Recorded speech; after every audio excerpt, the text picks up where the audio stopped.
It's been over a month since the tragic AI-171 crash, which claimed 260 lives. And now the focus is on a report by the Wall Street Journal.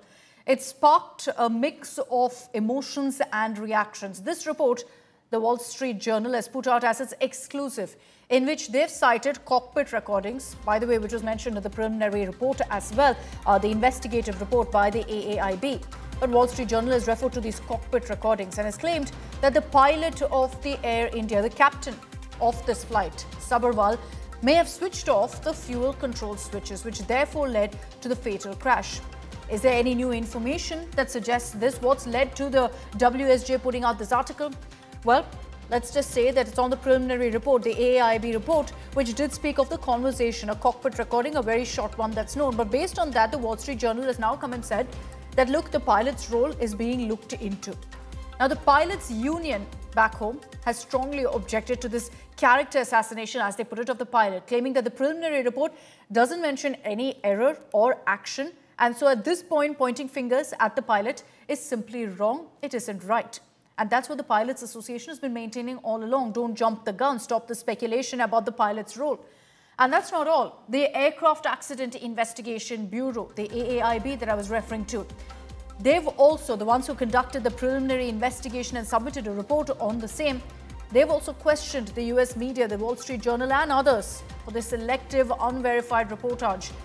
They've also asked the media to not come to any definitive conclusions until the investigation is complete. Before I bring in our panelists to weigh in on this matter, let's get you all the details first in this report.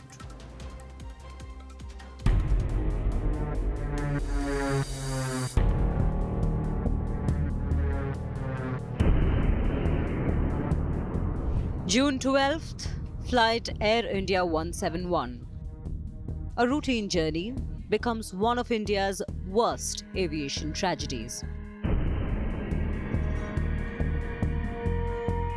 Just 32 seconds after takeoff, the Boeing 787 Dreamliner plunged to the ground near Ahmedabad airport, killing 241 of the 242 people on board.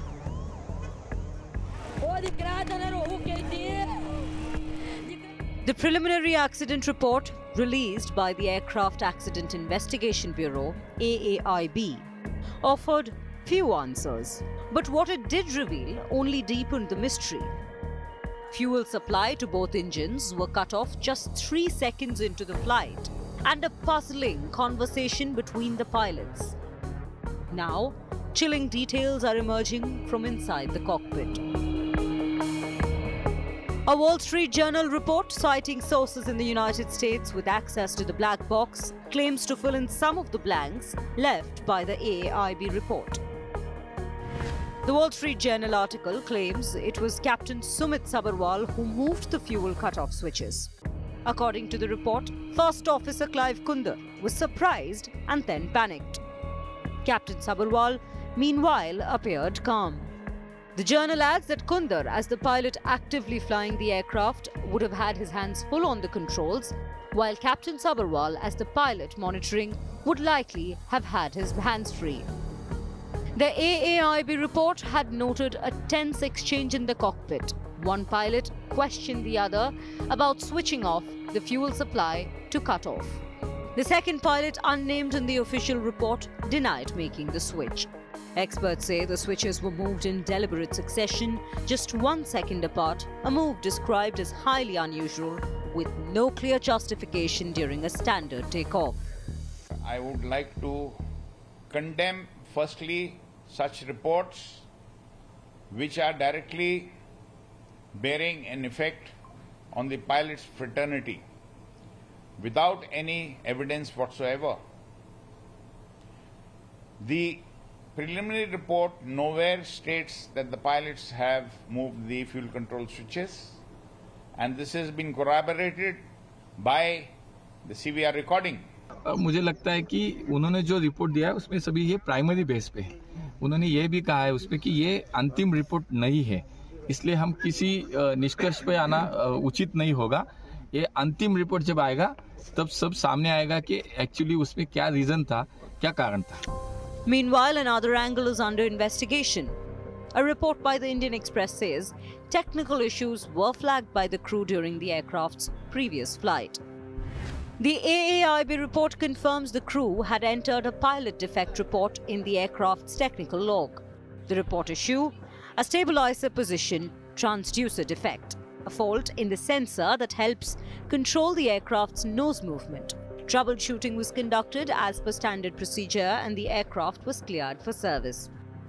The Indian Express report goes further. It reveals that the engine indication and crew alerting system had displayed warnings in the days leading up to the crash. In fact, the same aircraft experienced an electrical failure in December 2024, causing a flight cancellation. The report says investigators are now probing whether these incidents point to a larger sensor failure or system malfunction. With questions mounting, Indian and US investigators are now examining three critical possibilities. Was it human error, a deliberate act, or a technical failure that caused the switches to move without pilot command? Bureau Report, Business Today TV.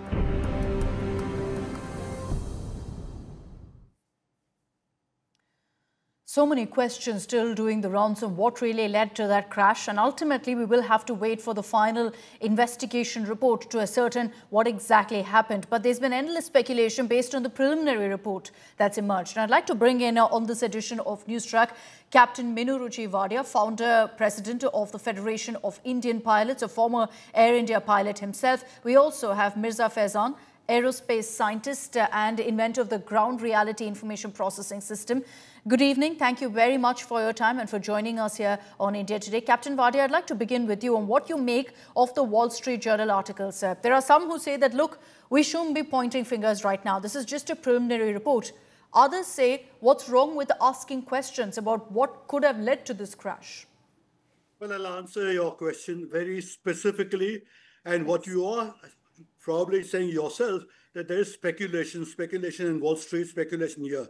I do not wish to indulge in any speculation at all. I'll present the facts to you, which are very clear in themselves.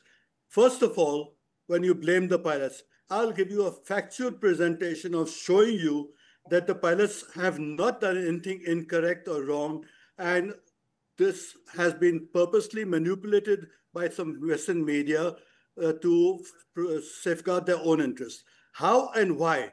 First of all, the aircraft was perfectly normal when it took off. It had enough power. It took off.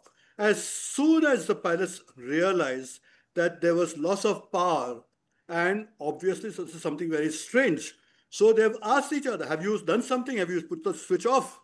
And the other pilots have said, no, I have not. First of all, why would you not believe exactly what is being said in the cockpit? Why would you like to presume something which was not said in the cockpit? They have said they have not touched the switches, and that's exactly what happened. The aircraft took off further, and yes, when they realized that it was not developing power and both engines had flamed out, then it is a normal procedure by your training, by your simulator practices, by your instructors telling you otherwise, by something that is to be done by memory, is at that point in time, you put the fuel switches off momentarily and put them on immediately. That is normal procedure. Now, because this was followed, many people are misusing this information to misguide. Further, to establish that this is a correct information, the report itself says that momentarily the one engine did pick up, there was ignition, and there was fuel injection. So there was power available at this point in time. However, people should understand and know that all these large engines, the moment you put them on from zero thrust to maximum desirable thrust, it doesn't happen in a flash of a second. Okay. It takes almost 8 to 10 seconds for an engine to develop its full power. Here, there was no time for any power to develop. And before the pilots could take any further action, the aircraft crashed. So therefore, the pilots have done absolutely correct actions right from the beginning and have taken no incorrect actions. So cannot be found blameworthy at all to start with. Okay. Secondly, I'll give you my evidence to show that there is misinformation purposely being spread.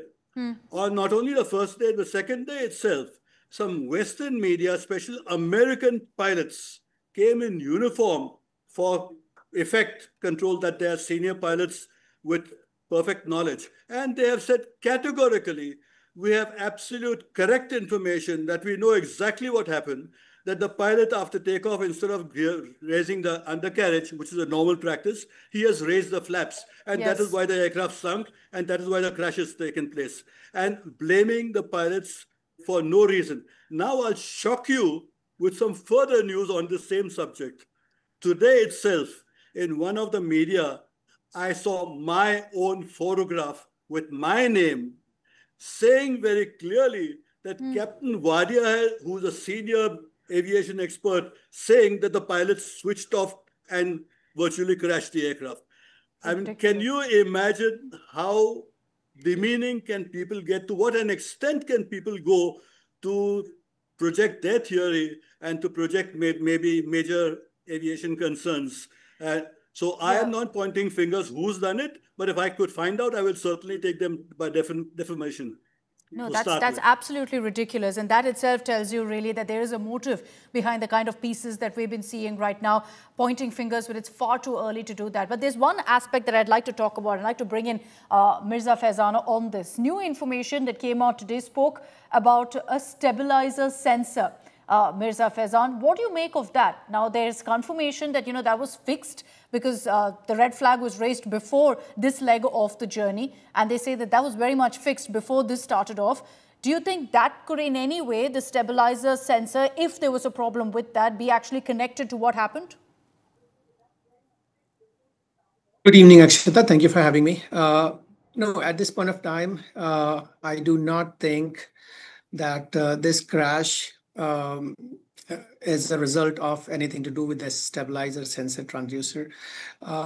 This looks like, as all of us know by this time, it's a situation with the propulsion system, the engine shut down, and even the as Captain Wadia said, there's an evidence that the engine has been shut down due to the fuel issue. So the stabilizer sensor has no role to play in this, as far as I think, at this point of time. Can you just explain to us in layman terms completely, so our viewers understand, Mr. Faizan, what exactly a stabilizer sensor actually does? So what happens is there are different flight control systems on an aircraft, like the aircraft flaps, slats, horizontal and vertical stabilizers, right? Now, the stabilizer sensor actually senses the state of the stabilizer, the machine state, which state it is in, right? And it has to obey pilot's command, and also it's a two-way communication. First of all, whatever pilot commands, it has to obey, and also whatever is the current state, it has to show it on the pilot's instruments, right?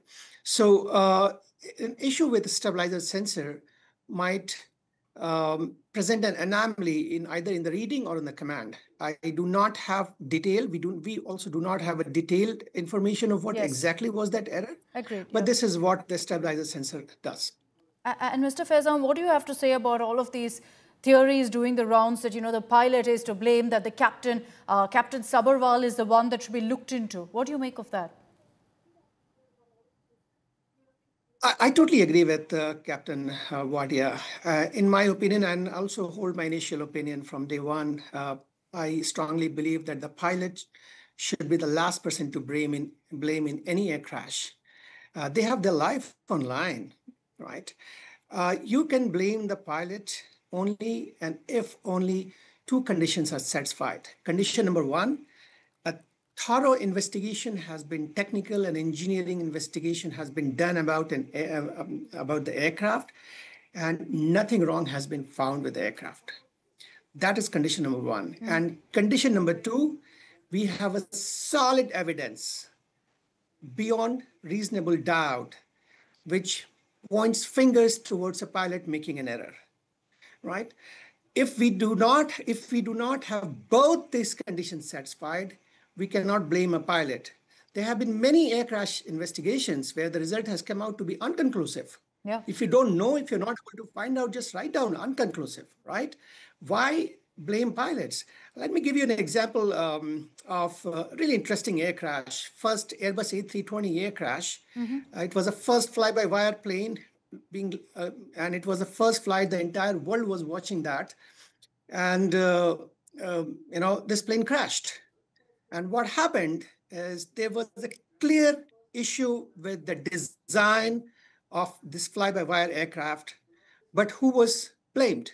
The pilot was blamed. Captain Michel Esselin was blamed because sometimes air crash becomes a matter of prestige for large corporates, for companies. So who is the easiest person to blame? A dead man who's not going to come Yeah, agreed. There's no one to defend put them his now. point. Yeah, there's no one to defend them. So it's, easy to point fingers and kind of get done with. And that's what the question is. And my point whether, is, if I may make one point, I think at this point of time, Indian Pilot Association should send a defamation notice to Wall Street Journal. Yeah. Tell them that this is not acceptable. No, yes. That will be strong messaging. And a massive lawsuit they should be looking at if the final results come. I agree with you. I agree with you, Mirza Faizan, that maybe that's the next step to take so that you don't really see this kind of conjecture constantly being thrown around. But it's not just a problem of Wall Street Journal. There are so many portals out there that are continuing to push this theory across. And Captain Wadia, to just kind of shut this down once and for all, I think the question that constantly they keep asking is, why is it that in the cockpit recording, the co-pilot is asking Captain Sabarwal, why did you cut off the fuel switch? And why is the question not, this has happened? Why is the question, why did you? It's essentially over that there's so much speculation of. So what would you say to anyone who says, look, this was the communication, that means he did it, he saw it? I already answered that question right in the beginning. That's exactly what I said. This is a normal thing. When you see the power not coming up, something has gone wrong. So one pilot asks the other, have you done anything? Have you put the switches off? And they have said, no, I have not. So why would you not believe what they have said 100%? That is for one thing. Secondly, let me go further and explain how this can happen. First of all, and what again by the evidence that you already have on paper, as soon as the aircraft has taken off, the first thing, normally on all departures, the first thing the pilot not flying says, positive rate of climb, gear up. I presume they may have said that. And obviously, they must have wanted the gear up immediately. That is maybe in about 30 feet or maybe about 2 seconds of the aircraft taking off. Why did this not happen? The gear was left down right till the end, till it crashed. Why? Well, let me explain. And because this has a lot of snowballing effect on this point also. There's something called a squat switch on an aircraft, on the oleo. Okay. Which gives a signal to other computers on the aircraft, whether the aircraft is on the ground or in the air. Now, to put it in layman's terms to explain to everyone, what happens if the aircraft is on the ground, there might be some engineers, there might be some mechanics or whoever can make a mistake and come and put the landing gear up. Now, if that happens, if the landing gear goes up, the aircraft will be damaged to a very large extent. The landing gear going up and the aircraft falls on the ground, it will have a major consequences. So to prevent that from happening, that squat switch is placed there to tell the other computers that the aircraft is on the ground, you cannot put the gear up. You do not. So that is one thing. Secondly, to correlate that and with further evidence on similar subject is also as soon as it's taken off, you've seen the rat, that is ram air turbine, come out. And when does this happen? When both engines are failed.